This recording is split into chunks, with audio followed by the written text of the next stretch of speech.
जय हिंद विद्यार्थी मित्रांनो. बघा, आज आपण अतिशय महत्त्वाचा टॉपिक बघणार आहे. काल आपण वृत्तपत्र हा घटक बघितला आणि आज आपण पाहणार आहे सामाजिक सुधारणा चळवळ.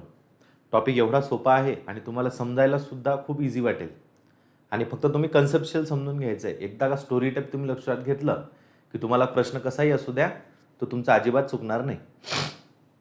आपल्या टॉपिकचं नाव आहे सामाजिक सुधारणा चळवळ. यामध्ये आपल्याला कुठल्या कुठल्या महत्त्वाच्या व्यक्तींनी सामाजिक सुधारणा केल्यात त्या आपल्याला बघायच्या आहेत. कोणते समाज स्थापन झाले, त्या समाजाचं उद्दिष्ट काय होतं, ते सगळी माहिती पाहायची. इमानदारीने सांगतो, 1 तास तुम्ही फक्त व्यवस्थित हे लेक्चर ऐकायचं. एवढं इंटरेस्टिंग लेक्चर होईल आपलं की तुम्ही विचारसुद्धा करणार नाही. झालेल्या नोट्स आपल्या व्हिडिओला अटॅच केलेल्या राहतील, त्यामुळे टेन्शन घ्यायचं नाही. मी आता टॉपिकला सुरुवात करतो. एकदम शांत चित्तानं तुम्हाला ऐकायचं आहे. बघा, टॉपिकचं नाव आहे आपलं सामाजिक सुधारणा चळवळ, किंवा इथं आहे सामाजिक सुधारणा चळवळ. बघा, आता थोडीशी एक पार्श्वभूमी तुम्हाला लक्षात घ्यायची आहे. जी आपली सामाजिक सुधारणा चळवळ आहे त्याचा अर्थ समजून घ्या पूर्व एकदा. सामाजिक सुधारणा म्हणजे काय रे? सुधारणा करणे. जसं की आपण लहान असताना अभ्यास करत नव्हतो, पण आता आपण अभ्यास करत आहे म्हणजे आपण आपल्यामध्ये सुधारणा केली. आपण लहान असताना कशाच्या कसे कपडे घालायचो, हाताचे बोटाचे नख काढायचो नाही. तू आत्ता काढत नाही ती गोष्ट वेगळी आहे. तू जमला बरोबर. हे असे कावरे बावरे केस वाढवत होतो, है का नाही? मग आता याच्यामध्ये आपण काय केलं? आता नख बिक काढायला लागलो, चांगले कपडे नीटनेटके कपडे घालायला लागलो, म्हणजे आपण आपल्यामध्ये काय केली? सुधारणा केली. आपण आधी अभ्यास करत नव्हतो, आता आपण अभ्यास करत आहे, म्हणजे आपण काय केली? सुधारणा केली. तशीच आपल्या समाजामध्ये सुधारणा केलेली आहे. समाजामध्ये सुधारणा म्हणजे काय? तर तुम्हाला माहिती आहे, आपल्या समाजामध्ये ज्या काही जुनाट चालीरीती होत्या, ज्या काही जुनाट प्रथा होत्या, त्या प्रथा एवढ्या खराब होत्या की त्या प्रथा बंद करण्यासाठी आपल्याला चळवळ करायचं काम पडलं. मग आता ज्या जुना प्रथा होत्या त्याच्यामध्ये सुधारणा घडवून आणल्या किंवा त्या प्रथाच रद्द करून टाकल्या. मग ह्या जुन्या प्रथेला विरोध करणारे आपल्या समाजामध्ये ज्या ज्या व्यक्तींनी आवाज उचलला, न्याय देण्याचा ज्या ज्या व्यक्तींनी प्रयत्न केला आणि त्यांनी ही सुधारणा करण्यासाठी ज्या चळवळी केल्या त्याला म्हणतो आपण सामाजिक सुधारणा चळवळ. आपण थोडंसं एकदा डिस्कस करूया की नेमकं जुन्या काळामध्ये प्रथा कोणत्या होत्या सांगा बरं. अशा सहज जनरल नॉलेज म्हणून तुम्ही सांगा, जुन्या काळामध्ये प्रथा कोणत्या होत्या? नाही तर मग मी तर सांगतोच. हे पाहिजे लिहितो मी. जुन्या काळामध्ये काही प्रथा होत्या. प्रथा मग आता नेमक्या कोणत्या प्रथा होत्या पाय बरं. तर सगळ्यात महत्त्वाचं लक्षात ठेवायचं, जुन्या काळामध्ये असलेली सगळ्यात खराब प्रथा म्हणजे कोणती होती? सती प्रथा होती. सती प्रथा.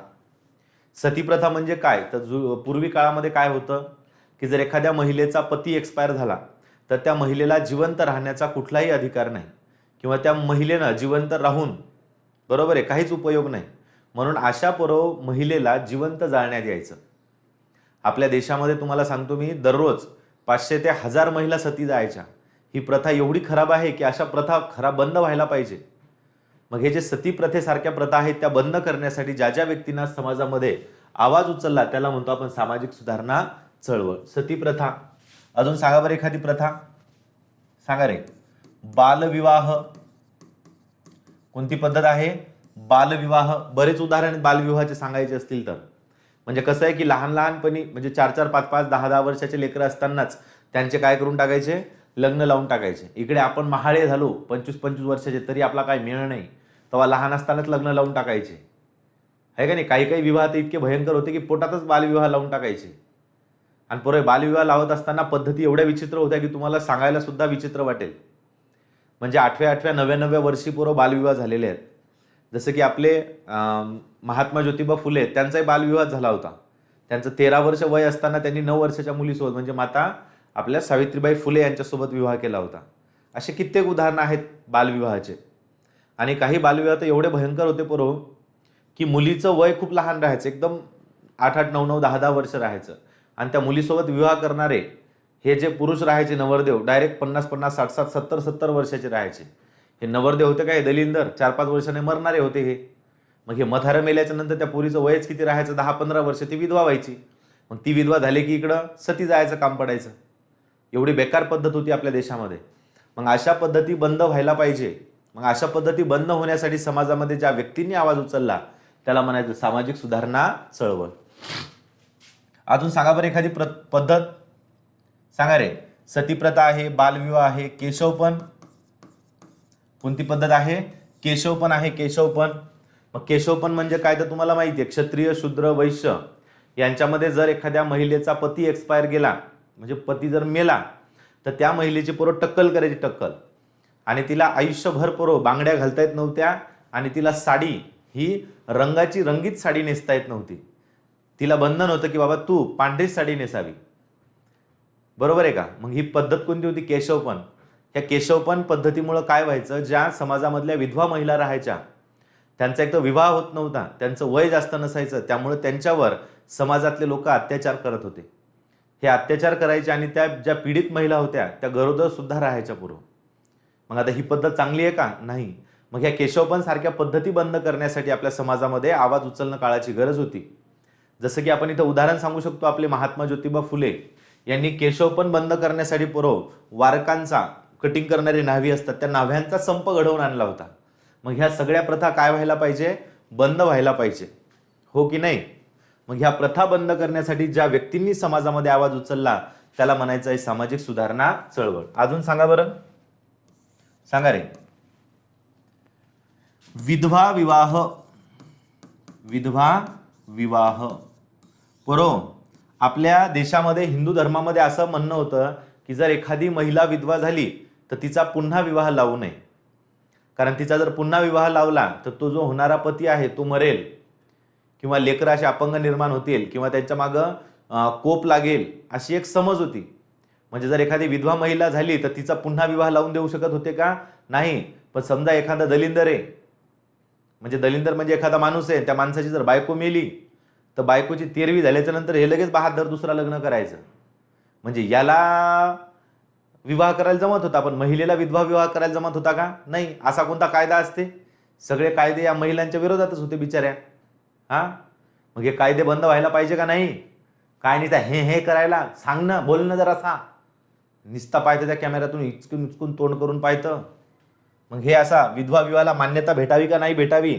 भेटायला पाहिजे. म्हणून समाजामधल्या लोकांनी आवाज उचलला. जसं की ईश्वरचंद्र विद्यासागर आहेत, 1856ला लॉर्ड डलहौसी यानं विधवा पुनर्विवाह कायदा आणला होता, हे का नाही? अजून सांग बरं प्रथा. सगळ्यात खराब प्रथा म्हणजे जातीय प्रथा. कोणती प्रथा? जाती प्रथा.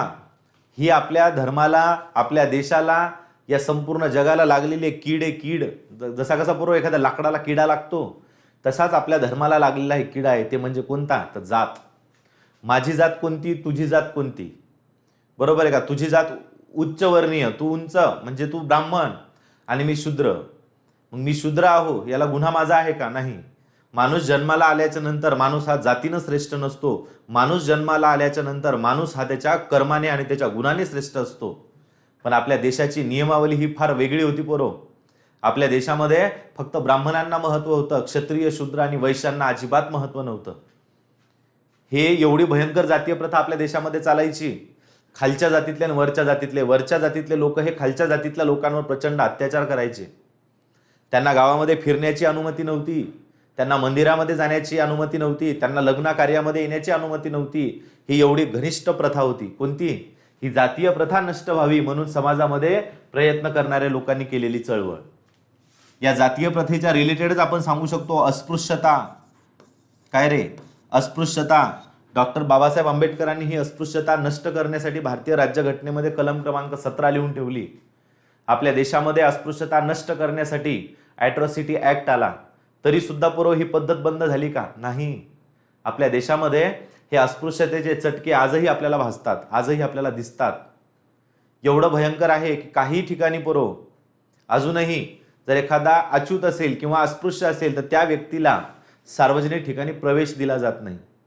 त्याला जर सार्वजनिक गावामध्ये एखादी विहीर असेल तिथनं पाणी काढलं दिलं जात नाही. बरोबर आहे. त्याला काही जे एखादा महत्वाचा एखादा समारंभ असेल त्या ठिकाणी त्याला अनुमती नाही.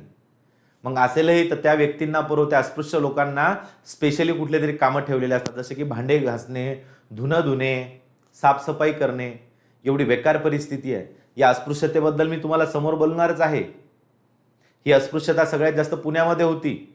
पुण्यामध्ये अस्पृश्य लोकांना त्या गावाच्या म्हणजे पुण्यामधून त्यांना दिवसा चालण्याची अनुमती नव्हती. एक ठराविक वेळ ठरलेला होता की याच वेळामध्ये अस्पृश्यांनी बाहेर जावं, त्यांचे कामं करून घ्यावे. इकडे तिकडे थुंकू नये म्हणून इथं गळ्याला त्यांच्या मटकं राहायचं, मडकं म्हणतो आपण त्याला, त्या मडक्यात थुंकावं लागायचं.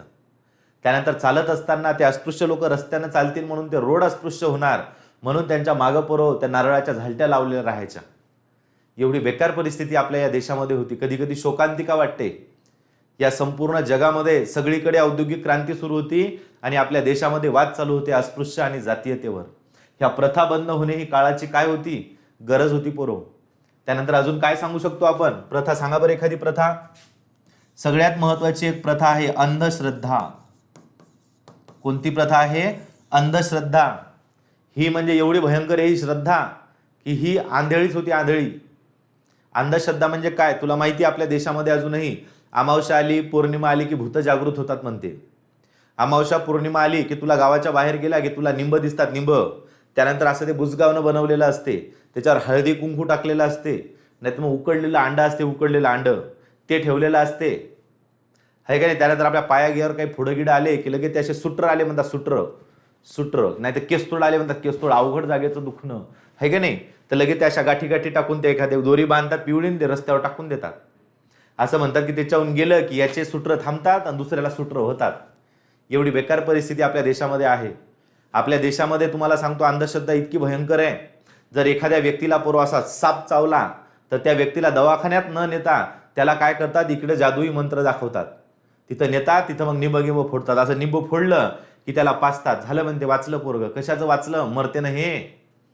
ह्या अंधश्रद्धेचा कळस घाटणारी घटना म्हणजे काय, तर आता मागं उत्तर प्रदेशमध्ये एका कार्यकर्त्याला साप चावला, त्याला दवाखान्यात न्यायचं का नाही, तर त्याला त्या लोकांनी काय केलं, गंगा नदीत पुरवा, असं गंगा नदीत पाण्यात ठेवलं त्याला असं लटकवून, डोकसंच बाहेर. त्याची एक समज होती की एखाद्या माणसाला जर आमच्या गावच्या सरप साप चावला आणि त्याला जर गंगा नदीतनी 5-6 घंटे ठेवलं तर ते विष ऑटोमॅटिक जाते, म्हणजे गंगा नदी ते विष पिऊन घेते. ह्या गोष्टी खऱ्या आहेत का? नाही. बेकार अंधश्रद्धा आहे. अंधश्रद्धा पाहण्यासाठी मी तुम्हाला काही ठिकाणं सांगितली असते, पण या ठिकाणी मी धार्मिकतेवर बोलणं हे चुकीचं आहे. तुम्हाला माहिती आहे अंगावर एकदा का निंबू असं फोडलं की लगेच ते अंगामध्ये जे येते ते लगेच मराठी भाषा असली गेलं की त्याची भाषा कोणती होते? इंग्रजी, हिंदी, काहीच्या काही बोलायला लागते. काही काही कार्यकर्ते साखळदाण्यानं बांधून ठेवलेले असतात का नसतात? एवढी बेकार ही अंधश्रद्धा आपल्या देशामध्ये आहे. त्यानंतर त्या अंधश्रद्धा म्हणजे काही काही कार्यकर्त्याच्या स्वप्नात येते म्हणते, बापा काय येते ते म्हणते, येऊ का सांग. मग ते का स्वप्नात म्हणले, ते म्हणते मला स्वप्न पडलं, म्हणते महाराज असं. ते महाराज म्हणते, बाबा तुला जे स्वप्न पडलं ते तुझ्या स्वप्नामध्ये आलेलं धन आहे, धन, सोनं. ते म्हणून राहिलं येऊ का, पण तू त्याला ये म्हणू नको, कारण त्याला तुला जोडी द्यायला लागते, जोडी.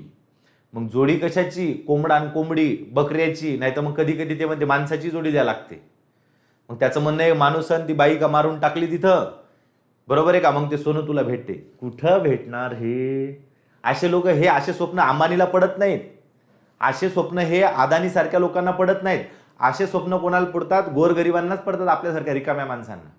अंगात भूत कधी तुम्ही ऐकलं का पोरं? शाहरुख खानच्या अंगात भूत घुसलं कधी तुम्ही ऐकलं? अमिताभ बच्चनला बाहेरचं झालं, ओलांडा गेला, ओलांडा. हा, तुम्ही कधी ऐकलं का असं? राणी मुखर्जीला नजर लागली, नजर. हे आपल्यालाच होते, हे गोरगरिबाला हे दुखणे. लगेच आपण जातो, सांगा बरं काय झालं, तुला भूतानं झपाटलं. हे असे कार्यक्रम आपल्याकडे. लगेच निंब फोडणं, अबे तू दवाखान्यात जाय. हा, काहीच्या काही लय बोला वाटते, हे जाऊ दे, असं वाटते काय बोलाव. ह्या काय त्या प्रथा आहेत, ह्या प्रथा बंद करण्यासाठी पोरं आपल्या समाजामध्ये ज्या ज्या व्यक्तींनी आवाज उचलला, बरोबर आहे का रे, ज्या ज्या व्यक्तींनी आवाज उचलला त्याला काय म्हणायचं आहे? त्याला म्हणायचंय सामाजिक सुधारणा चळवळ. आता ध्यान धरून ऐक. मग आता झाली आपल्या टॉपिकला सुरुवात. अजून तर काहीच नाही, आतापर्यंत हे फक्त तुला ट्रेलर सांगितलं, ट्रेलर. पिक्चर अभी बाकी है मेरे दोस्त, है का नाही? चल पाय मग आता समजलं हे. मग आता करतो मी याला सुरुवात. बरोबर, आपल्या सामाजिक सुधारणेची चळवळ आपल्याला एका व्यक्तीपासून सुरुवात करावी लागते. आणि तो व्यक्ती म्हणजे कोण आहे? तो व्यक्ती आहे बरोबर राजा राम मोहन रॉय. पहा ते फोटो दिसला असेल तुम्हाला, राजा राम मोहन रॉय. शांततेनं ऐक फक्त तू आता. कोण पाहायचं आपल्याला? राजाराम मोहन रॉय बघायचं आहे. बरोबर, राजाराम मोहन रॉय जे आहेत यांना आधुनिक भारताचे जनक म्हणतात. यांना काय म्हणायचं? आधुनिक भारताचे जनक किंवा यांना आधुनिक भारताचे अग्रदूत म्हणतात. आधुनिक भारताचे जनक किंवा यांना काय म्हणायचं, आधुनिक भारताचे अग्रदूत. यांना इंग्लिशमध्ये मॉडर्न मॅन ऑफ इंडिया म्हणतात. हा, लक्षात ठेवा. इथे लिही तुम्ही कंसात modern man of India. Modern man of India कोणाला म्हणतो आपण, लक्षात ठेवायचं आहे. सांग रे, कोणाला म्हणतो? राजाराम मोहन रॉय. व्यवस्थित लक्ष दे भावा. आता बरोबर, राजाराम मोहन रॉय यांचा जन्म 22 मे 1772 ला झाला. आणि जन्म कुठं झाला? राधानगर. आणि राधानगर कुठं आहे? हुगळी नावाचा जिल्हा आहे. कोणता? हुगळी. आणि राज्य लक्षात ठेवायचं पूर्व बंगाल. तेव्हा पश्चिम बंगाल नव्हतं, तेव्हा बंगालच होतं, एकच प्रांत, बोंगाल. बरोबर. आता हे हुगळी नावाचा माहिती तुम्हाला जिल्हा पण आहे. आणि हुगळी नावाची काय आहे? नदी. तर ही गंगा नदीची सगळ्यात मोठी वितरिका आहे. मग गंगा नदीची सगळ्यात मोठी वितरिका कोणती आहे? हुगळी. त्यानंतर पूर्व लक्षात ठेवायचं आहे, हे जे आपले राजाराम मोहन रॉय आहेत यांचा जन्म एका ब्राह्मण कुटुंबामध्ये झाला होता. कोणत्या कुटुंबात झाला? ब्राह्मण कुटुंबामध्ये जन्म झाला त्यांचा. त्यानंतर लक्षात ठेवायचं आहे, हे जे राजाराम मोहन रॉय आहेत पूर्व, त्यांना हे जे राजा आहे ना, राजा, ही राजा नावाची त्यांना पूर्व काय भेटली होती? पदवी. मग राजाराम मोहन रॉय यांना राजा ही पदवी देणारा कोण आहे? तर लक्षात ठेवायचं आहे अकबर दुसरा. कोण आहे? अकबर दुसरा. मग राजाराम मोहन रॉय यांना राजा ही पदवी कोण दिलेली आहे? अकबर दुसरा. का बरं दिली होती पूर्व? तर लक्षात ठेवायचं आहे, या अकबर दुसऱ्याची पेन्शन इंग्रजांनी बंद केली होती. मग ही पेन्शन सुरू करण्यासाठी राजाराम मोहन रॉय यांना अकबर दुसरा याने स्वतःचा वकील म्हणून कुठं पाठवलं होतं? इंग्लंडला. आणि राजाराम मोहन रॉय यांना राजा ही पदवी मग इंग्लंडला पाठवली होती. म्हणजे पाठवलं म्हणून दिली, तर कधी दिली होती? 1831 ला. कधी दिली? 1831 ला. व्यवस्थित लक्ष दे भावा. त्यानंतर लक्षात ठेवायचं आहे, राजाराम मोहन रॉय हे पोरो यांचे पंजोबा, यांचे वडील इंग्रजांच्या हाताखाली दिवाणपदी काम करत होते. म्हणून त्यांचं मूळ आडनाव होतं बॅनर्जी. त्यांचं मूळ आडनाव काय होतं? बॅनर्जी. हे बॅनर्जी त्यांचं आडनाव बदललं आणि त्यांचं नाव काय ठेवलं? काय ठेवलं? लक्षात ठेवायचं आहे, रॉय. मग राजाराम मोहन रॉय यांना लक्षात ठेवायचं पोरो, राजा ही पदवी आणि रॉय हे आडनाव दिलं त्यांना इंग्रजांनी. त्यांचं मूळ आडनाव कोणतं होतं? बॅनर्जी. क्लिअर इथपर्यंत? आता लक्ष दे व्यवस्थित. आता लयच महत्वाचं आहे. पायरे भावा, राजाराम मोहन राय पुरो यांच्यावर प्रभाव ख्रिश्चन धर्माचा होता. राजाराम मोहन राय यांच्यावर प्रभाव कोणत्या धर्माचा होता? ख्रिश्चन धर्माचा. त्यानंतर लक्षात ठेवायचं पुरो, राजाराम मोहन राय यांनी वयाच्या 16व्या वर्षी घर सोडलं पुरो आणि त्यांनी बौद्ध धर्माचा अभ्यास केला. आणि बौद्ध धर्माचा अभ्यास करण्यासाठी ते कुठे गेले होते? तिबेटला. मग ते तिबेटला गेले, तिथं बौद्ध भिक्षुक जे आहेत त्यांच्यासोबत त्यांचे वाद सुद्धा झाले होते. मग तिथून ते इकडं वापस आले. मग कितव्या वर्षी? 16व्या वर्षी. बरोबर. राजाराम मोहन राय हे आधीपासून खूप हुशार होते. त्यांना जवळजवळ पूर्ण आंतरराष्ट्रीय लेवलच्या 12 भाषा येत होत्या. 12 भाषा. किती भाषा अवगत होत्या त्यांना? जवळजवळ 12 भाषा अवगत होत्या. म्हणून असं म्हणतात की राजाराम मोहन राय यांना किती भाषा येत होत्या? डझनभर भाषा. किती भाषा? डझनभर भाषा त्यांना येत होत्या. आता लक्ष द्या, आता इथून प्रश्न सुरू झाले. आतापर्यंत ते भाटर पसाराच होता. आता पाय रे भावा, हे जे आपले राजाराम मोहन राय आहेत, कोण आहेत?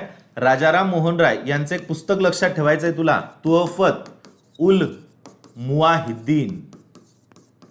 कोणतं पुस्तक आहे? तुहफत उल मुवाहिद्दीन. या पुस्तकामध्ये त्यांनी सांगितलं की ईश्वर हा एकच आहे. ईश्वर कसा आहे? एकच आहे आणि तो निर्गुण निराकार आहे. म्हणजे ईश्वराला कुठल्याही प्रकारचा आकार नाही. ईश्वर कसा आहे? एकच आहे. त्याला म्हणतात पूर्व एकेश्वरवाद. याला काय म्हणायचं? एकेश्वरवाद. मग ईश्वर एकच आहे असं म्हणणारे व्यक्ती आहेत राजाराम मोहन राय. याला काय म्हणायचं आहे? एकेश्वरवाद. पाठच करून ठेवायचं आहे. आता बघ, इथं थोडंसं मी पेन चेंज करतो म्हणजे तुझ्या लक्षात येईल. हे दिसते का पेन? पाय बरं, दिसते ना? हो. आता बघा, बरोबर. राजाराम मोहन राय यांचं काम सांगतो तुला. 1815 मध्ये कलकत्ता नावाचं जे शहर आहे, या शहरामध्ये राजाराम मोहन राय यांनी आत्मीय सभेची स्थापना केली. कोणती सभा? आत्मीय सभा. मग राजाराम मोहन राय यांनी आत्मीय सभेची स्थापना कधी केली? 1875ला. डबल लक्ष दे इथं. बरोबर, राजाराम मोहन राय यांनी 1817ला दोन मस्त त्यांनी शैक्षणिक कामं केली. एक म्हणजे त्यांनी हिंदू कॉलेज काढलं. की कोणतं कॉलेज? हिंदू कॉलेज काढलं. जरी त्यांनी हिंदू कॉलेज काढलं असेल, परंतु या कॉलेजमध्ये जे शिक्षण होतं ते शिक्षण इंग्रजीमध्ये द्यायचे. आणि त्यानंतर त्यांनी इंग्लिश स्कूल काढलं. कोणतं स्कूल? English school, 1817. त्यानंतर डबल लक्षात घ्यायचंय राजाराम मोहन राय यांच्या आयुष्यामध्ये 1818ला सगळ्यात मोठा एक प्रसंग घडला. काय घडला होता? एक प्रसंग घडला होता. तर कोणता प्रसंग घडला? व्यवस्थित लक्ष दे. राजाराम मोहन राय हे लहान असताना त्यांची आई एक्सपायर झाली. आई एक्सपायर झाल्याच्या नंतर राजाराम मोहन राय यांचा सांभाळ त्यांच्या वहिनीनं केला होता. त्यांच्या वहिनीचं नाव होतं अलक मंजिरी. काय नाव होतं त्यांचं? अलक मंजिरी नावाच्या त्यांच्या वहिनी होत्या.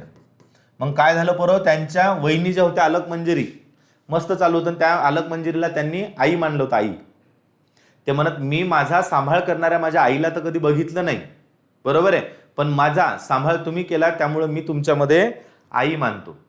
त्यामुळे अलक मंजिरीला राजाराम मोहन राय यांनी स्वतःची आई समान दर्जा दिला. पण आता विषय काय झाला? राजाराम मोहन रायच्या भावाची तब्येत खराब झाली आणि राजाराम मोहन राय यांच्या भावाचा मृत्यू झाला. राजाराम मोहन राय यांच्या भावाचा काय झाला? मृत्यू झाला. मग मृत्यू झाल्याच्या नंतर ह्या ज्या अलक मंजिरी आहेत का, ह्या अलक मंजिरी सती गेल्या. कुठे गेल्या? सती गेल्या. यांना वाचवण्याचा खूप प्रयत्न केला राजाराम मोहन राय यांनी, परंतु तुम्हाला माहिती आहे ते ब्राह्मण असल्या कारणानं त्यांच्यामध्ये जर एखाद्या महिलेचा पती गेला तर तिला सती जावंच लागते. मग अशा पद्धतीनं राजाराम मोहन राय यांच्या डोळ्याच्या समोर त्यांच्या मानलेल्या आई म्हणजे अलक मंजिरी कुठे गेल्या? सती गेल्या. त्यामुळं राजाराम मोहन राय खूप दुःखी झाले, प्रचंड दुःखी झाले आणि त्यांनी शपथ घेतली की वहिनी तुम्हाला मी वाचवू शकलो नाही, परंतु यानंतर मी देशातल्या कोणत्याही महिलेला सती जाऊ देणार नाही. मग सती प्रथा बंद करण्यासाठी त्यांनी ब्रिटिश पार्लमेंटला अर्ज केला 1823ला. अर्ज कधी केला? 1823ला अर्ज केला. आणि हे अर्ज बंद करण्यासाठी म्हणजे ही सती प्रथा बंद करण्यासाठी त्यांनी अर्ज सगळ्यात पहिले बंगालच्या वतीनं केला आणि त्याच्यावर सही होती राजाराम मोहन रॉय. तेव्हा राजाराम मोहन राय मारण्याचा प्रयत्न केला यांना की हिंदू धर्मामधल्या प्रथा रद्द करण्याचा प्रयत्न हा व्यक्ती करत आहे. त्यानंतर हा अर्ज आला बॉम्बेला आणि बॉम्बेच्या वतीनं त्या अर्जावर सही करणारे व्यक्ती होते नाना जगन्नाथ शंकर सेठ. आता हे शॉर्टकट लिहित आहे कारण ऐका तुम्ही. मग आता हे नाना जगन्नाथ शंकर सेठ यांना मुंबईतल्या एकही माणसाने विरोध केला नाही. का? कारण नाना म्हणजे लय मोठी हस्ती आहे, डायरेक्ट करोडो रुपयाची संपत्ती आहे त्यांच्याकडं. त्यांना नवकोट नारायण म्हणतात. कोणता नारायण? नवकोट नारायण. त्याच्या करोडो रुपयाची संपत्ती आहे असा. मग आता लक्षात ठेवायचं ही सतीप्रथा लगेच बंद झाली का? नाही. मग 1823ला गव्हर्नर कोण होता? तेव्हा ऍडम्स होता. मग ऍडम्सच्या जागेवर पुढचा एक गव्हर्नर आला, त्यांचं नाव होतं विल्यम बेंटिंग. काय नाव होतं? विल्यम बेंटिंग नावाचा गव्हर्नर आला आणि त्यानं 4 डिसेंबर 1829ला 4 डिसेंबर 1829ला त्यानं सती प्रथा कायद्यानं बंद केली. कशी बंद केली? कायद्यानं बंद केली. मग सती प्रथा कायद्यानं बंद करणारा व्यक्ती कोण आहे? तर लक्षात ठेवायचं विल्यम बेंटिंग. कोण आहे? विल्यम बेंटिंग लक्षात ठेवायचं आहे. ओके. मग बंद कधी केली? 4 डिसेंबर 1829ला. क्लिअर इथपर्यंत? आता लक्ष दे भावा. आता पुढं बघ काय झालं. इकडे पाय रे. आता 1820ला राजाराम मोहन राय यांनी एक पुस्तक लिहिलं होतं. त्या पुस्तकाचं नाव आहे प्रोसेप्ट्स ऑफ जीसस. कोणतं पुस्तक आहे? प्रोसेप्ट्स ऑफ जीसस. यामध्ये त्यांनी प्रचंड ख्रिश्चन धर्माचा प्रचंड म्हणजे येशू ख्रिस्ताची खूप जास्त तारीफ केली. बरोबर आहे का? कोणाची? ख्रिश्चन धर्माची. त्यानंतर 1821ला इथं तुला प्रश्न विचारले. 1821ला त्यांनी एक वृत्तपत्र सुरू केलं. त्या वृत्तपत्राचं नाव लक्षात ठेवायचं आहे संवाद कौमुदी. कोणतं आहे? संवाद कौमुदी नावाचं त्यांनी वृत्तपत्र सुरू केलं आणि याची भाषा होती बंगाली. मी कालच शिकवलं तुला. बघ हे तुला कुठं शिकवलं मी सांग बरं. हे काल वृत्तपत्राचा टॉपिक पाहिला आपण. त्यानंतर डबल लक्षात ठेवायचं भावा 1822ला त्यांनी अजून एक वृत्तपत्र सुरू केलं, त्याचं नाव होतं मिरत उल अखबार. हे पण मी तुला कालच शिकवलं. हे कोणत्या भाषेमध्ये होतं तर पार्शियन भाषेमध्ये होतं. मग 1821चा आहे संवाद कौमुदी, 1822चा आहे मिरातुल अखबार. त्यानंतर बरोबर राजाराम मोहन राय यांनी एक पुस्तक लिहिलं होतं. पुस्तक, या पुस्तकाचं नाव तुम्हाला लक्षात ठेवायचं आहे. पुस्तकाचं नाव आहे वेदांत सार. कोणतं आहे?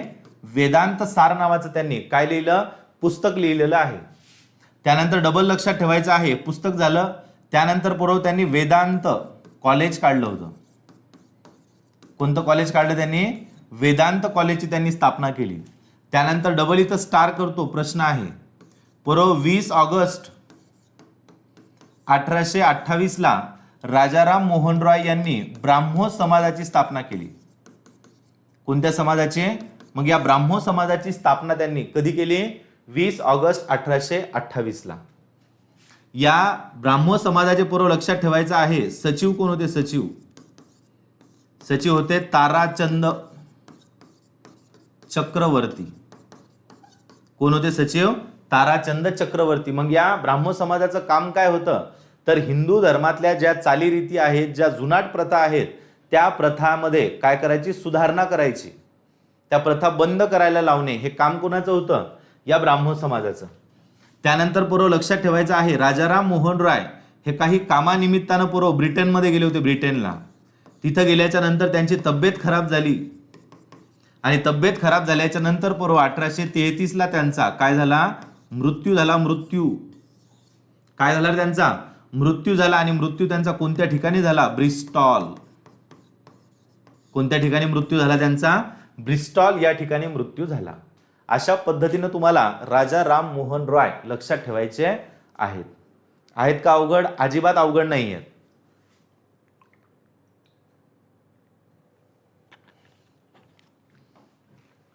ओके, हे व्यवस्थित तुम्ही समजून घ्यायचं आहे. तुमच्या समोरच हे सगळं लिहिलेलं आहे. ओके, चलो आता आपण जाऊ नेक्स्ट पेजवर.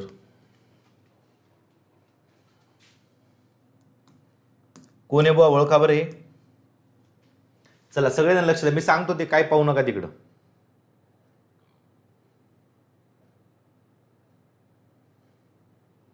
पारे लक्ष द्या. त्या व्यक्तीचं नाव आहे परव केशवचंद्र सेन. इकडे पहा सगळेजण, इथं लक्ष द्या. हा समाज कोणता होता रे? ब्राह्मो समाज.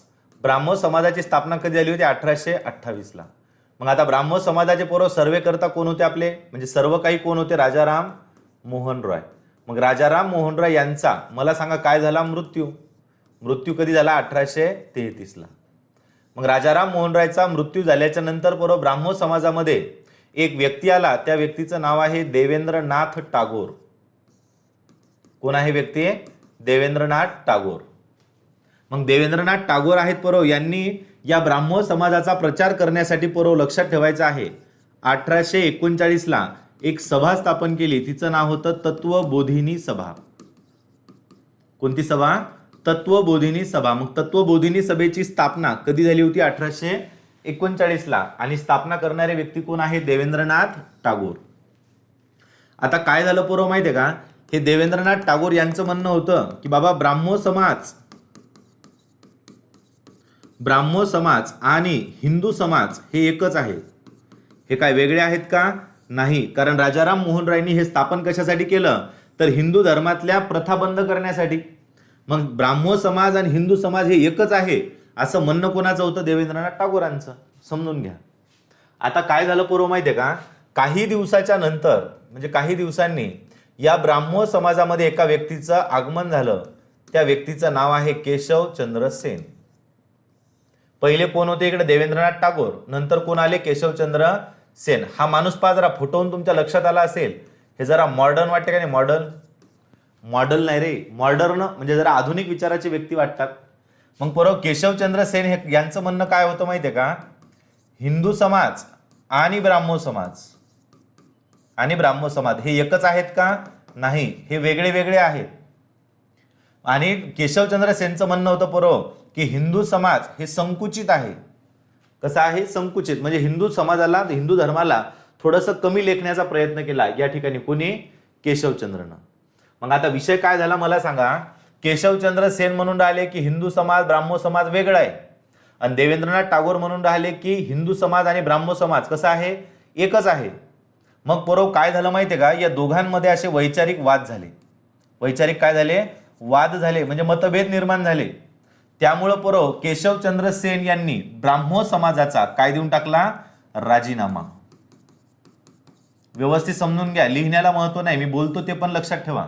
मग केशवचंद्र सेन यांचं म्हणणं होतं की हिंदू समाज ब्राह्मो समाज वेगळा आहे, देवेंद्रनाथ टागोर सोबत पटलं नाही, म्हणून त्यांनी काय दिला, राजीनामा दिला. आणि पोरव राजीनामा दिल्याच्या नंतर 1865ला केशवचंद्र सेन यांनी भारतीय ब्राह्मो समाज स्थापन केला.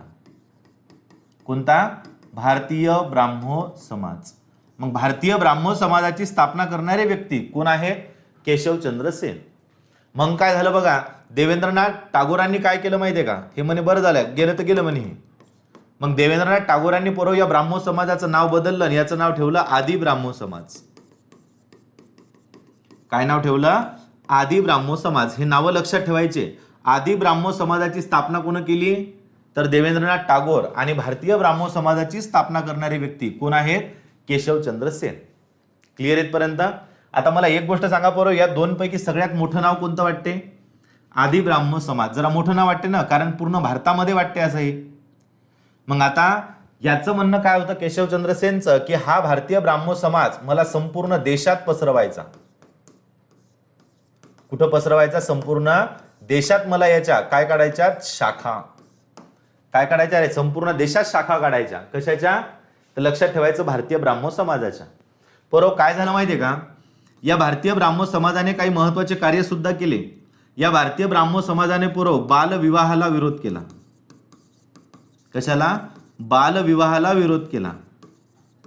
आणि केशवचंद्र सेन पूर्व यांचं म्हणणं होतं की आपल्या देशामध्ये बालविवाह कायदा एखादा पारित करा आणि त्यामध्ये मुलींच्या विवाहाचं वय पूर्व, मुलींच्या विवाहाचं वय करा 14 वर्ष आणि त्यानंतर मुलांच्या विवाहाचं वय करा म्हणे 18 वर्ष.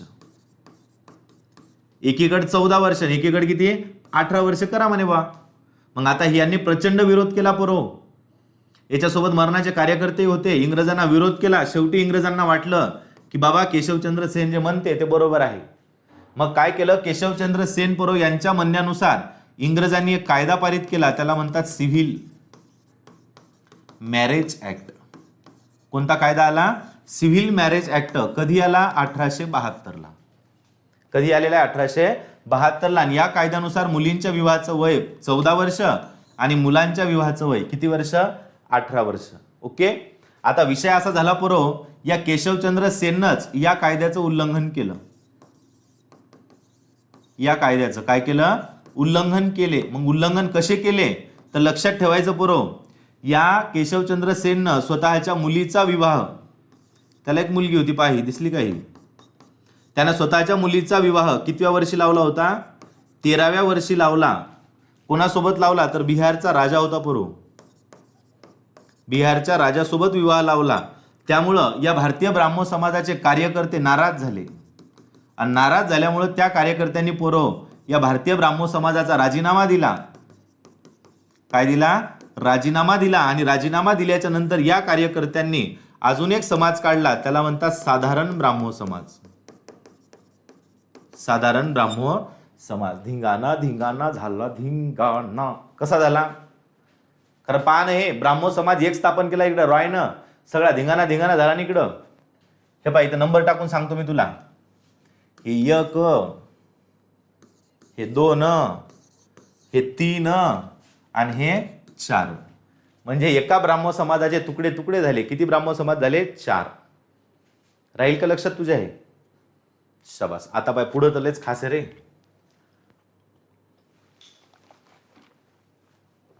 लक्ष दे रे पिंट्या.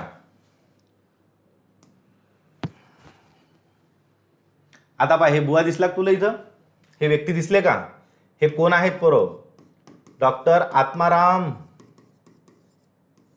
पांडुरंग तडखडकर. कोण आहेत ते, आत्माराम पांडुरंग तडखडकर. बघ आता लय खास कार्यक्रम आहे, ही डायग्राम लयच महत्वाची. हा पोरं मला सांगा, केशवचंद्र सेन तुम्हाला आठवत असतील, केशवचंद्र सेन यांनी कोणता समाज स्थापन केला? भारतीय ब्राह्मो समाज. मग भारतीय ब्राह्मो समाजाच्या शाखा अख्ख्या देशात काढायच्या म्हणे. कोण म्हणे? केशवचंद्र सेन. मग आता हे केशवचंद्र सेन पोरं आले आपल्या मुंबईत. कुठं आले रे? आपल्या मुंबईत आले. आणि मुंबईमध्ये आल्याच्या नंतर पोरं ते कोणाला भेटले? तर लक्षात ठेवायचं, तडखडकर बंधूला. कोणाला भेटले? ते तडखडकर बंधूंना भेटले. आणि तडखडकर बंधूंना म्हटलं की तुम्ही भारतीय ब्राह्मो समाजाची शाखा काढा मुंबईमध्ये. त्यावेळेस आत्माराम पांडुरंग तडखडकर यांना केशवचंद्र सेन यांच्या थोड्याशा काय जे काही त्यांचे विचार आहेत ते मनाला पटले. किंवा त्यांना वाटलं की बाबा माणूस चांगला आहे, जर आपण खरंच असा समाज जर स्थापन केला तर समाजामध्ये प्रबोधन होऊ शकते. असं कोणाला वाटलं? केशवचंद्र सेनच्या सांगण्यावरून तडखडकर बंधूंना. मग आता पोरं लक्षात ठेवायचं आहे, पण तडखडकर बंधूंनी काय म्हटलं माहितीये का? की आम्ही शाखा तर काढतो, पण आम्ही अजिबात पोरं भारतीय ब्राह्मो समाज हे नाव देणार नाही. आम्ही त्या समाजाला नाव देतो प्रार्थना समाज. कोणता समाज? प्रार्थना समाज. मग पोरं लक्षात ठेवायचं आहे. मला सांगा बरं, तुम्हाला जर मी प्रश्न विचारला की कोणाच्या प्रेरणेने आपल्या मुंबईमध्ये प्रार्थना समाजाची स्थापना झाली? कोणाच्या प्रेरणेनं? केशवचंद्र सेन. आहे का सोपं? मग या केशवचंद्र सेनच्या प्रेरणेने पोरं कोणता समाज स्थापन झाला? प्रार्थना समाज. मग याची स्थापना कधी झाली?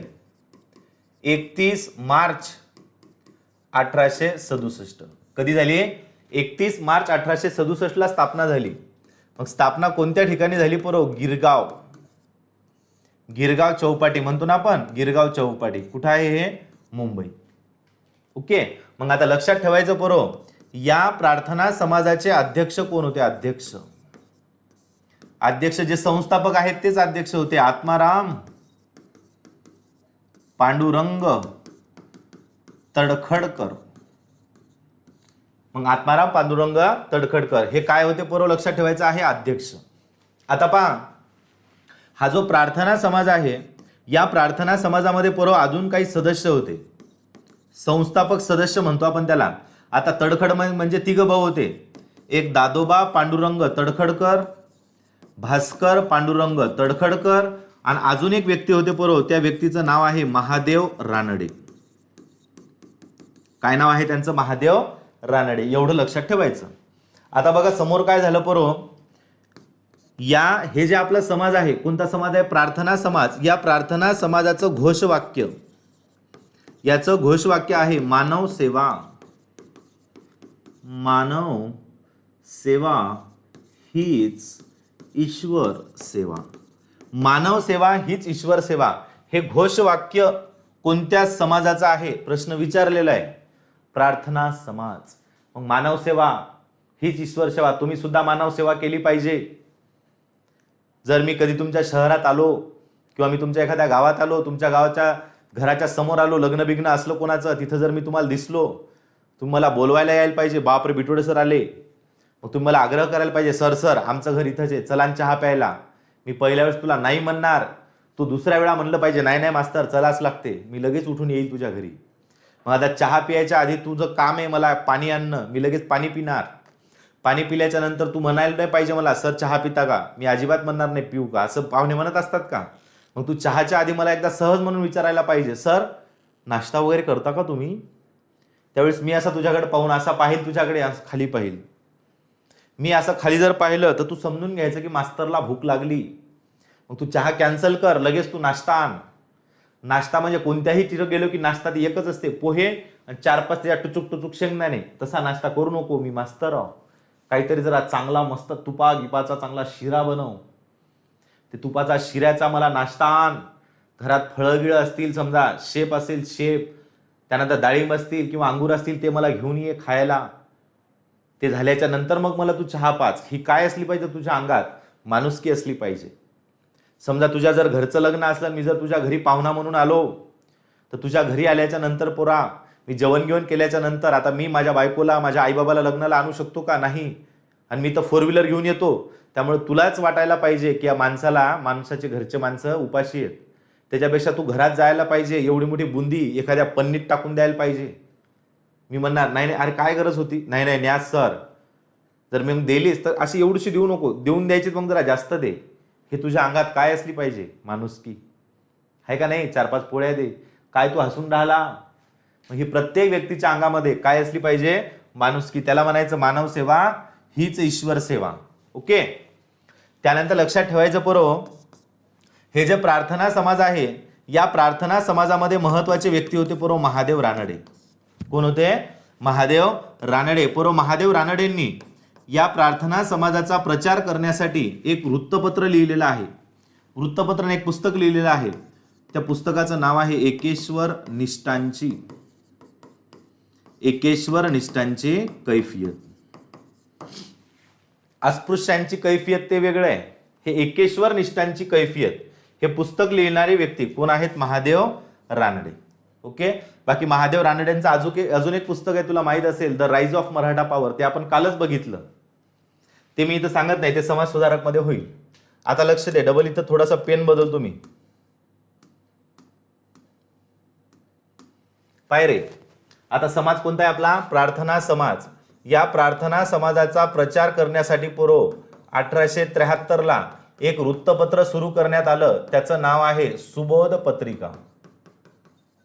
कोणती पत्रिका? सुबोध पत्रिका सुरू करण्यात आली. मग पोरो या सुबोध पत्रिकेमध्ये एक वाक्य लिहायचे, हे दररोज पहिल्याच पेपरवर, पहिल्या पानावर. तिथे लिहायचे हे सत्यमेव जयते. काय लिहायचे? सत्यमेव जयते. नेहमी सत्याचा विजय होतो. आता पोरो हे सत्यमेव जयते हे जे वाक्य आहे, हे वाक्य आपण कुठून घेतलं? तर मुंडक उपनिषद या ग्रंथामधून घेतलेलं आहे.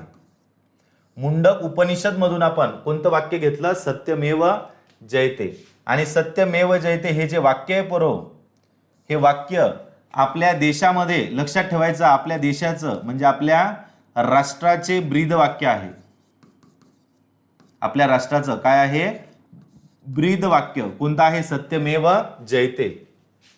आणि अजून लक्षात ठेवायचं, हे सत्यमेव जयते पोरो हे जे वाक्य आहे, हे फेमस म्हणजे प्रचलित करणारे वाक्य कोण आहे? व्यक्ती कोण आहेत? मदन मोहन मालवीय. मदन मोहन मालवीय. क्लिअर इथपर्यंत? असं लक्षात ठेवायचं आहे. त्यानंतर पोरो हा जो आपला प्रार्थना समाज आहे, या प्रार्थना समाजाचा विश्वास कोणत्या धर्मावर होता? तर लक्षात ठेवायचं भागवत धर्म. कोणत्या धर्मावर? भागवत धर्मावर. त्यानंतर डबल लक्षात ठेवायचे पोरो, हे जे आपला प्रार्थना समाज आहे, हे पोरो दरवर्षी तुकाराम महाराजांची जयंती साजरी करायची. त्याला आपण तुकाराम बीज म्हणतो. मग तुकाराम बीज साजरा करत असे कोणता समाज? प्रार्थना समाज. समजून राहिलं? मग आता इथं कंसात काय लिहितो पाय रे?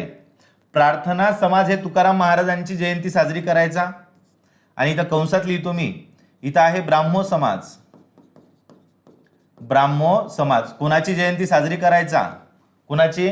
तर लक्षात ठेवायचंय पोरो तुम्हाला, येशू ख्रिस्त. कोणाची? येशू ख्रिस्ताची जयंती साजरी करायचा. क्लिअर इथपर्यंत? त्यानंतर पोरो या प्रार्थना समाजाने सगळ्यात महत्वाचं काय केलं? तर लक्षात ठेवायचं आहे, या प्रार्थना समाजाने पोरो 3 ठिकाणी अनाथ आश्रम स्थापन केले. कोणते? अनाथ आश्रम स्थापन केले. किती ठिकाणी? 3 ठिकाणी. मग ते 3 ठिकाण कोणते? एक आहे मला अटक करा हो पुण्यात, आणि दुसरं आहे, दुसरं लक्षात ठेवायचं, पुणे झालं का? त्यानंतर आहे मुंबई, बंबई से आया मेरा दोस्त आहे का नाही? त्यानंतर तिसरं लक्षात ठेवायचं पोरो पंढरपूर. या पंढरपुरात काय वाजत गाजत सोन्याचं बाशिंग आहे का नाही? मग आता हे 3 अनाथ आश्रम स्थापन झाले, पुणे, मुंबई आणि त्यानंतर आहे पंढरपूर. ओके. जास्त अवघड आहे का नाही? नाही, एकदम सोपं आहे. कोणता समाज सांगितला मग मी तुम्हाला आतापर्यंत? हा प्रार्थना समाज. क्लिअर आहे? आता थोडंसं लक्ष दे भावा. हा जो प्रार्थना समाज आहे, या प्रार्थना समाजामध्ये बघ, इथं मी तुला व्यक्ती सांगितले होते. एक आहे दादोबा पांडुरंग तडखडकर, त्यानंतर दुसरे आहेत भास्कर पांडुरंग तडखडकर आणि महादेव रानडे. मग आता हे व्यक्ती कोण आहेत? दादोबा आहेत का? दादोबा. मग दादोबा बद्दल थोडीशी माहिती सांगतो, बाकीचं तुला नंतर शिकवतोच हे समाज सुधारक मध्ये. दादोबा पांडुरंग तडखडकर. मग हे जे दादोबा पांडुरंग तडखडकर आहेत, तर यांचं लक्षात ठेवायचं भावा, यांनी मानव धर्म सभा स्थापन केलेली आहे. कोणती? मानव धर्म सभा सुरतला स्थापन केली होती ही. मानव धर्म सभा कुठं स्थापन केली? सुरत. डबल लक्षात ठेवायचं आहे, ज्ञानप्रसारक सभा. ज्ञानप्रसारक सभा कुठं स्थापन केली? मुंबईला. त्यानंतर डबल इथं तिसरं लक्षात ठेवायचं तुला, कोणतं आहे? परमहंस सभा. कोणती रे? परमहंस सभा स्थापन कोणत्या ठिकाणी केली? मुंबई. आणि परवा हे जे दादोबा पांडुरंग तडखडकर आहेत यांचं एक पुस्तक आहे मराठी भाषेचे व्याकरण. कोणतं आहे? मराठी भाषेचे व्याकरण. हे त्यांचं काय आहे? पुस्तक. आणि यांना मराठी भाषेचे पाणिनी म्हणतात. मराठी भाषेचे पाणिनी. क्लिअर इथपर्यंत? असं लक्षात ठेवायचं, जेवढं मी लिहिलं का याच्यावर किमान तुला 30 ते 40 वेळा प्रश्न येऊन गेलेले आहेत. हे जे आहे हे बिलकुल सरळ सेवा आणि आपल्या पोलीस भरतीचा टॉपिक आहे. वनरक्षक असू द्या, कोणती पण परीक्षा असू द्या. इव्हन तुम्हाला कंबाईनला पण असेच क्वेश्चन असतात. त्यानंतर जाऊ मग आता मी पुढं नेक्स्ट पहा रे.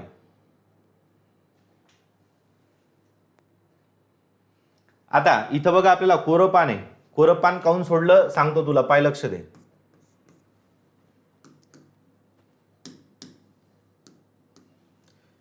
इकडे लक्ष दे व्यवस्थित. इथं एक नाव लक्षात ठेवायचं तुला, पंडिता रमाबाई. कोणतं नाव आहे? पंडिता रमाबाई. तुला समाज सुधारक मध्ये शिकवतो हे.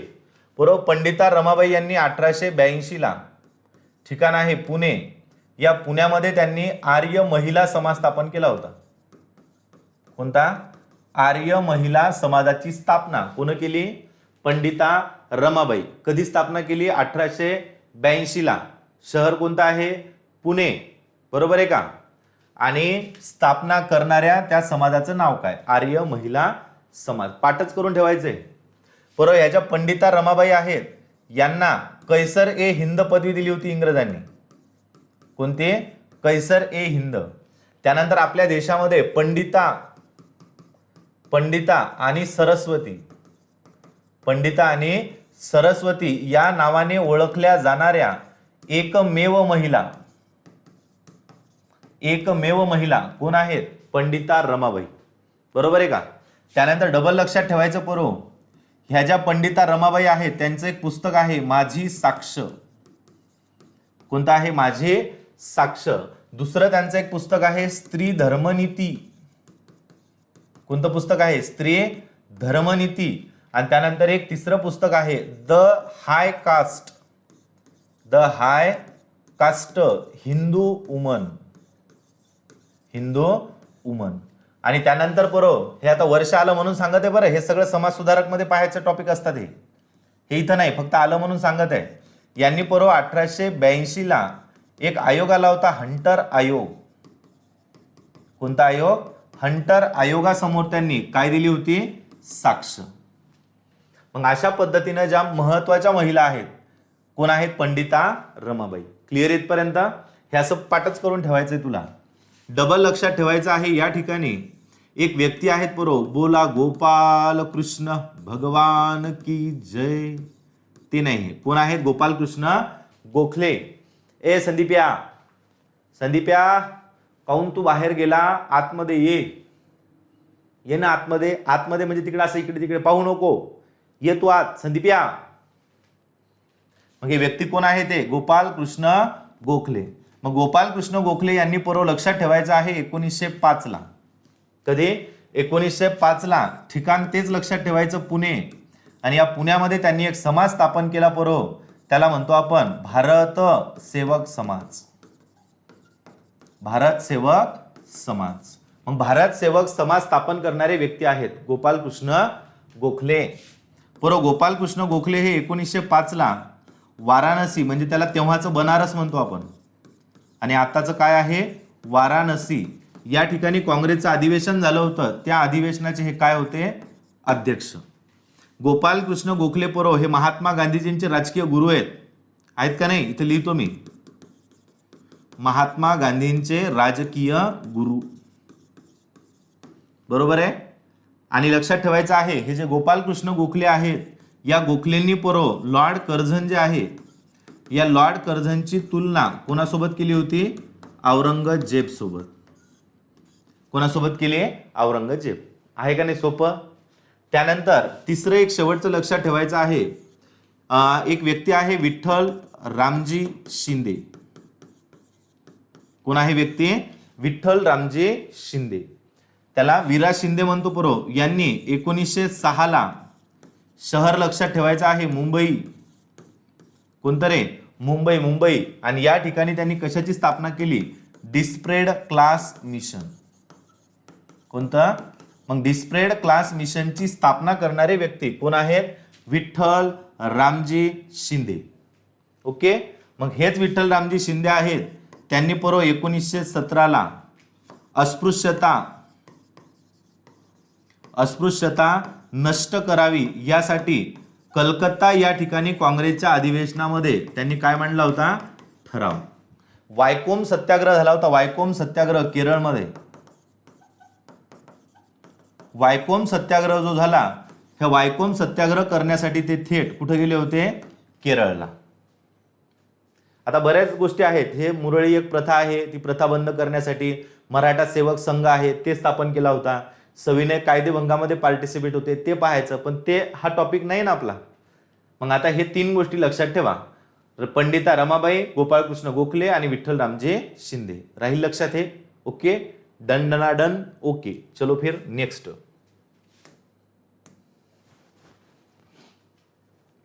पाहे दिसले का तुला?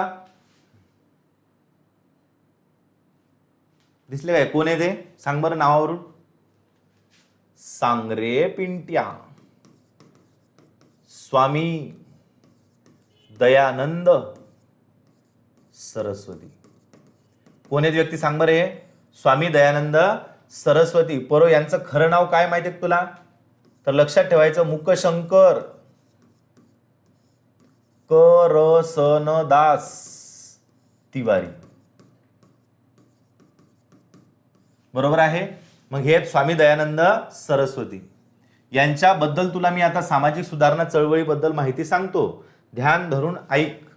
बरोबर. स्वामी दयानंद सरस्वती यांनी 10 एप्रिल 1875 ला, तारीख लक्षात ठेव, 10 एप्रिल 1875 ला पूर्व मुंबई या ठिकाणी त्यांनी एक समाज काढला. त्या समाजाचं नाव आहे आर्य समाज. कोणता समाज? मग आर्य समाजाची स्थापना कोण केली? स्वामी दयानंद सरस्वती. ओके का? त्यानंतर लक्षात ठेवायचं पूर्व, या आर्य समाजाचं एक घोषवाक्य आहे. काय आहे? वेदांकडे परत चला. वेदांकडे काय करा? परत चला. त्यानंतर लक्षात ठेवायचं पूर्व, स्वामी दयानंद सरस्वती यांनी या आर्य समाजाच्या अंतर्गत एक चळवळ राबवली होती. तिला म्हणतात शुद्धीकरण चळवळ. कोणती चळवळ?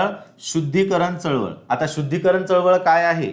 की समजा एखादा हिंदू कार्यकर्ता आहे, त्यानं धर्म स्वीकारला ख्रिश्चन. कोणता धर्म? ख्रिश्चन धर्म स्वीकारला असेल. हा मूळ आहे हिंदू, पण यानं धर्म कोणता स्वीकारला? ख्रिश्चन. तर ख्रिश्चन धर्मामध्ये गेल्याच्या नंतर त्याला पुन्हा वाटलं की आपण आपल्या धर्मामध्ये आलो पाहिजे, म्हणून जो हिंदू व्यक्ती, मूळ हिंदू व्यक्ती दुसऱ्या धर्मामध्ये गेला असेल, त्यांना पुन्हा हिंदू बनवण्याचं काम जर कोण केलं असेल तर हे स्वामी दयानंद सरस्वतींनी केलं, म्हणून त्याला म्हणायचं शुद्धीकरण चळवळ. ओके. म्हणजे एखादा समाधान आहे, तो ख्रिश्चन धर्मामध्ये गेला, तो झाला सॅम. ते सॅम तिकडे गेल्याच्या नंतर त्याला वाटलं मी पहिला समाधानच बरा होतो, मग सॅमचं पुन्हा समाधान बनवण्याचं काम कोण केलं असेल तर स्वामी दयानंद सरस्वती. ओके. त्यानंतर पूर्व लक्षात ठेवायचं आहे, स्वामी दयानंद सरस्वती यांचं एक गाजलेलं पुस्तक आहे, त्याचं नाव आहे सत्यार्थ प्रकाश. काय नाव आहे? सत्यार्थ प्रकाश. त्यानंतर पूर्व स्वामी दयानंद सरस्वती हे प्रचार करण्यासाठी पुण्याला आले होते. त्यावेळेस पूर्व त्यांची हत्तीवरून मिरवणूक काढली. हत्तीवरून काय काढली? मिरवणूक काढली. मग हत्तीवरून मिरवणूक काढणारे 2 व्यक्ती होते. एक होते महात्मा ज्योतिबा फुले आणि दुसरे होते पूर्व महादेव रानडे. दुसरे कोण होते? महादेव रानडे. त्यानंतर लक्षात ठेवायचं, हे स्वामी दयानंद सरस्वती यांचं मत होतं पूर्व. काय मत होतं? की वेद हे मानव निर्मित आहेत. वेद कसे आहेत? मानव निर्मित आहेत असं म्हणणं कोणाचं होतं? स्वामी दयानंद सरस्वतींचं. परंतु वेद हे ईश्वर निर्मित नाही, एकच मिनिट. वेद हे मानव निर्मित आहेत हे मत कोणाचं होतं? महात्मा ज्योतिबा फुले.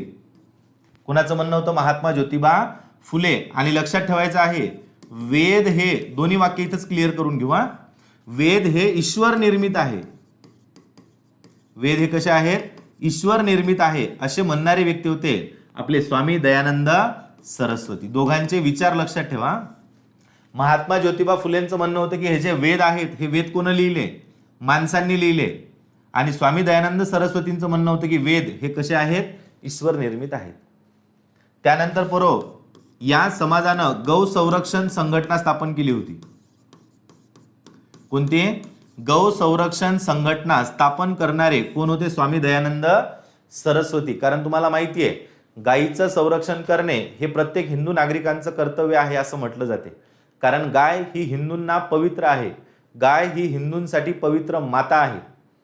मग या गायीचं संरक्षण व्हावं. काही समाजामध्ये या गायीचं मांस खाल्लं जाते, म्हणून गायीचं संरक्षण करावं यासाठी गौ संरक्षण संघटना स्थापन केलेली आहे. स्थापन करणारा समाज कोणता? आर्य समाज.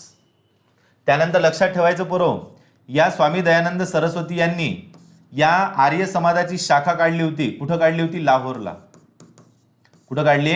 लाहोरला. आणि लाहोरला या शाखेचे प्रमुख होते लाला लजपत राय. कोण होते? लाला लजपत राय. मग लाला लजपत राय यांना आपण काय म्हणतो? लाल बाल पाल मधले लाल म्हणतो आपण. यांना आपण काय म्हणतो? तर लक्षात ठेवायचं, पंजाबचा सिंह. त्यानंतर यांना आपण म्हणतो पंजाब केसरी. त्यानंतर लाल बाल पाल यांचं एक पुस्तक तुम्हाला काल सांगितलं होतं मी, अनहॅपी इंडिया, म्हणजे इंडिया हॅपी नाही इंग्रजांमुळं. त्यानंतर आयटक नावाची एक संस्था आहे, 1920ला तिची स्थापना झाली होती. या आयटकचे अध्यक्ष कोण होते? आपले लाला लजपत राय. आणि त्यानंतर लक्षात ठेवायचं कोलकाता या ठिकाणी 1920ला अधिवेशन झालं होतं, त्याचे अध्यक्ष कोण होते? लाला लजपत राय. आणि लक्षात ठेवायचं, सायमन कमिशनला विरोध करत असताना त्यांच्या डोक्यात काय लागली? काडी लागली आणि ते शहीद झाले. बरोबर आहे का? मग काल आपण पाहिलं होतं यांचं एक पुस्तक पण आहे लाला लजपत राय. पुस्तक नाही, वृत्तपत्र. कोणतं आहे? पंजाबी पीपल्स. पंजाबी पीपल्स हे वृत्तपत्र आहे. कोणाचं? लाला लजपत राय. अशा पद्धतीनं लक्षात ठेवायचं आहे. कोण आहेत मग हे व्यक्ती? आपले स्वामी दयानंद सरस्वती. एक एक शब्द तुला सांगतो माझ्या तोंडातून निघलेले हे सगळे क्वेश्चन आहेत, त्यामुळे ध्यान धरून ऐक. तू जर जांभळ्या देऊन जर ऐकत असशील तर हे लेक्चर तुला समजणार आहे का? नाही. त्यामुळे जरा इमानदारीने लेक्चर कर.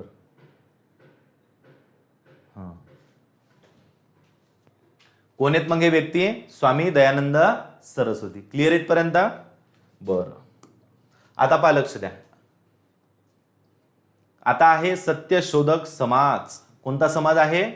सत्यशोधक समाज.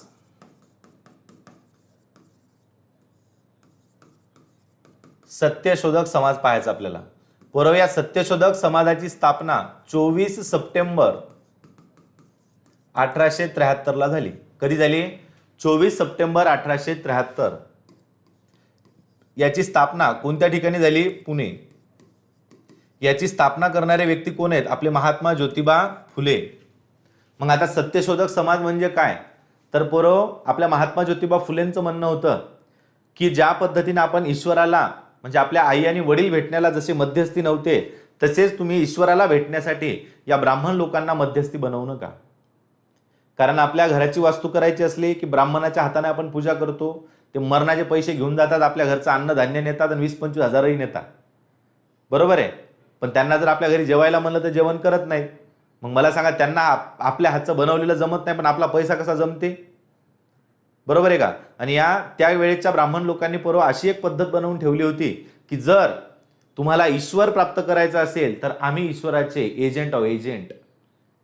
ईश्वर तुमचं ऐकत नाही कारण तुम्ही अस्पृश्य आहे. ईश्वर आमचं ऐकतात कारण आम्ही पवित्र आहोत. हे म्हणायचे. हे कोण? त्यावेळेचे ब्राह्मण म्हणायचे.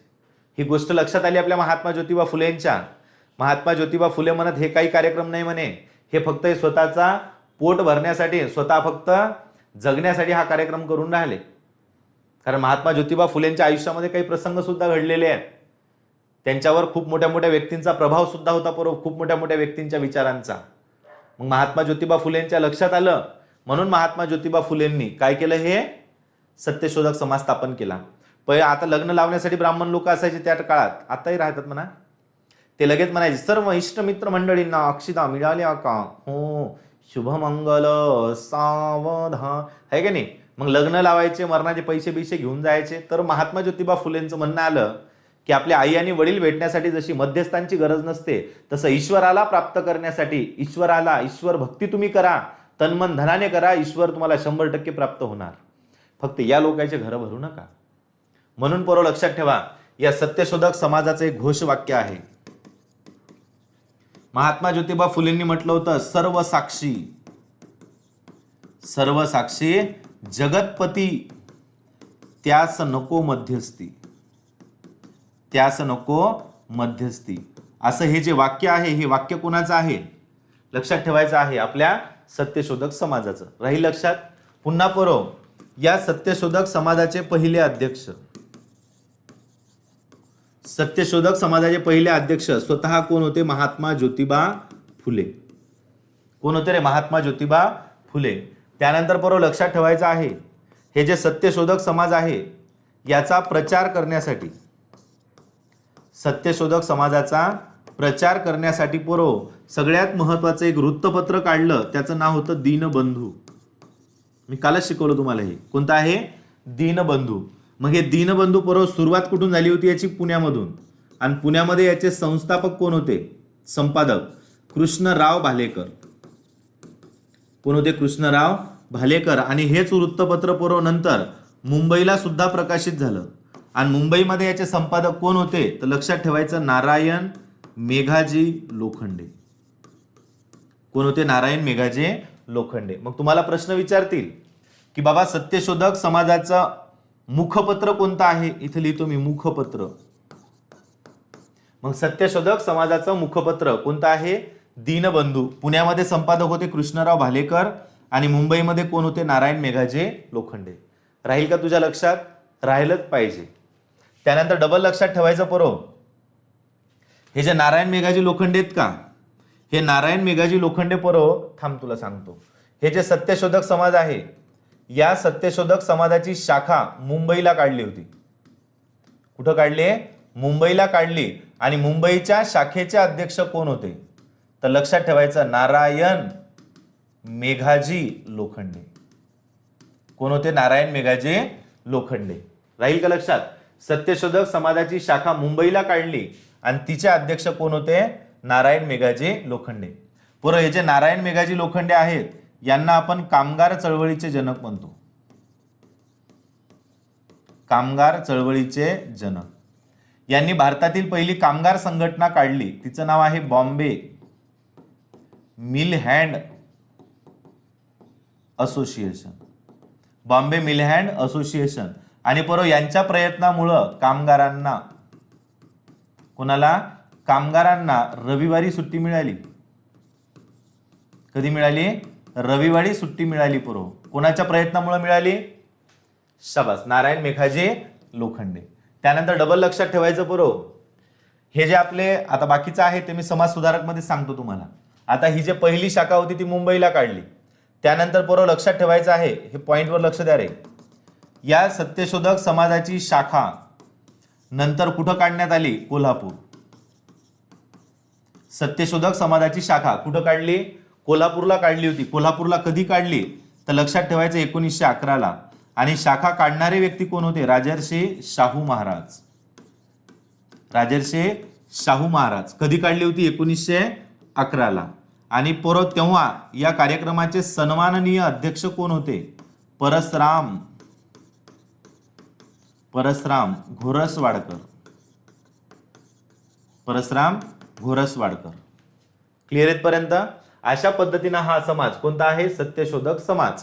त्यानंतर पोरो, या सत्यशोधक समाजाचं हे बघा, इथं आपल्या क्रांतीज्योती सावित्रीबाई फुले आहेत. सत्यशोधक समाजाच्या पहिल्या महिला अध्यक्षा. सत्यशोधक समाजाच्या पहिल्या महिला अध्यक्षा पोरो. तर सत्यशोधक समाजाची परिषद भरली होती 1893 कुठं भरली होती? सासवड. कुऱ्हा नावाच्या नदीवर आहे.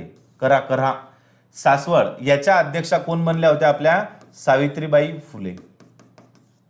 कोण बनल्या? सावित्रीबाई फुले. एवढं लक्षात ठेवायचं.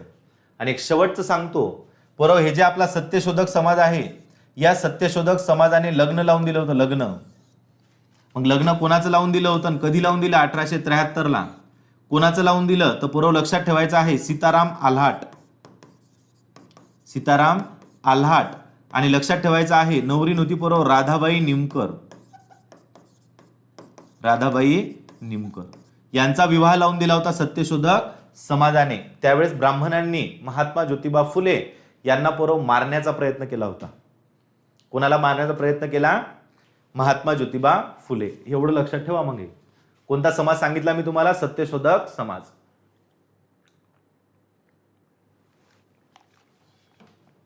समजून राहिलं? समजलंच पाहिजे. हे एकदा नाही समजलं, डबल एकदा पहा, है का नाही?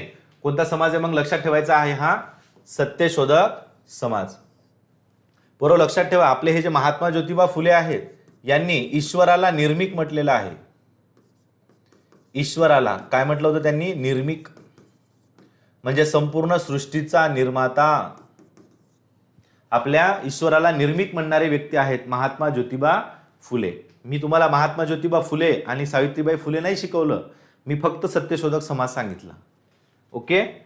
त्यानंतर आजचं आपलं शेवटचं सेशन. कोण आहेत आपले? स्वामी विवेकानंद. दिसले असतील ना तुम्हाला?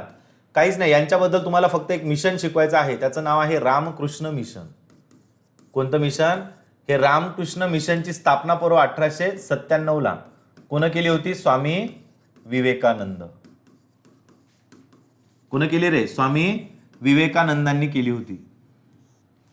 मग आता लक्षात ठेवायचं पूर्व, हे जे आपले स्वामी विवेकानंद आहेत, यांचं पूर्ण नाव आहे नरेंद्रनाथ विश्वनाथ दत्त. पूर्ण नाव काय आहे त्यांचं? नरेंद्रनाथ विश्वनाथ दत्त. त्यानंतर त्यांचा जन्म कधी झाला? 12 जानेवारी 1863. कधी झाला जन्म? 12 जानेवारी 1863. हा जो दिवस आहे, हा दिवस राष्ट्रीय युवक दिन म्हणून साजरा करतात. कोणता दिन रे? राष्ट्रीय युवक दिन म्हणून साजरा केला जातो. कोणता? 12 जानेवारी. त्यानंतर स्वामी विवेकानंद जे आहेत, यांचे गुरु कोण आहेत? गुरु लक्षात ठेवायचं पूर्व रामकृष्ण परमहंस. बरोबर आहे का? कलकत्त्यामध्ये एका देवीच्या मंदिराचे पुजारी होते आपले रामकृष्ण परमहंस. त्यानंतर पूर्व स्वामी विवेकानंद जे आहेत, यांच्यावर प्रभाव कोणाचा होता? तर लक्षात ठेवायचं पूर्व प्रभाव होता हिंदू धर्माचा. कारण ते कोण होते? हिंदू होते. त्यानंतर लक्षात ठेवायचं पूर्व जे आपले स्वामी विवेकानंद आहेत, यांच्यावर कोणत्या ग्रंथाचा प्रभाव होता? तर लक्षात ठेवायचं भगवद्गीता. कशाचा? भगवद्गीता. त्यानंतर लक्षात ठेवायचं हे जे आपले स्वामी विवेकानंद आहेत, स्वामी विवेकानंदांना पूर्व आध्यात्मिक पिता म्हणतात. काय म्हणतात त्यांना? आध्यात्मिक पिता. मग हे आध्यात्मिक पिता त्यांना कोणी म्हटलं? तर लक्षात ठेवायचं आहे सुभाषचंद्र बोस. त्यानंतर लक्षात ठेवायचं आहे जे आपले स्वामी विवेकानंद आहेत, त्यांचं एक पुस्तक आहे पूर्व. त्यांचं एक पुस्तक आहे ईस्ट अँड वेस्ट. कोणतं आहे? East and west. त्यानंतर त्यांचे एक वृत्तपत्र आहे मासिका. त्याचं नाव आहे पूर्व प्रबुद्ध भारत. कोणतं आहे? प्रबुद्ध भारत. त्यानंतर लक्षात ठेवायचं आहे जे आपले स्वामी विवेकानंद आहेत, इथून करू आपण सब पॉइंट. जे आपले स्वामी विवेकानंद आहेत पूर्व, हे 1893 कुठं गेले होते? शिकागो. कुठं गेले होते? शिकागो अमेरिकेमध्ये आहे. इथं धर्म परिषद भरली होती. मग हिंदू धर्माचे स्टार प्रचारक म्हणून कोण गेले? स्वामी विवेकानंद. त्यानंतर बरोबर रामकृष्ण मठाची स्थापना त्यांनी केलेली आहे. रामकृष्ण मठाची स्थापना त्यांनी केली होती 1887. त्यानंतर रामकृष्ण मिशन, इथं प्रश्न विचारला होता आपल्याला, एवढा भाटर पसारा सांगितला मी तुम्हाला. रामकृष्ण मिशनची स्थापना केली होती त्यांनी 1897. आणि वयाच्या 39व्या वर्षी त्यांचा म्हणजे 1902 परव काय झाला होता? मृत्यू. त्यानंतर लक्षात ठेवायचं आहे, हे पारे जे आपले स्वामी विवेकानंद आहेत परव, आपल्या स्वामी विवेकानंदांच्या एक शिष्या होत्या. शिष्या कोण होत्या? त्यांचं नाव आहे भगिनी निवेदिता. काय नाव आहे त्यांचं? भगिनी निवेदिता. आणि स्वामी विवेकानंदांचं एक वाक्य लक्षात ठेवायचं आहे, उठा, जागे व्हा.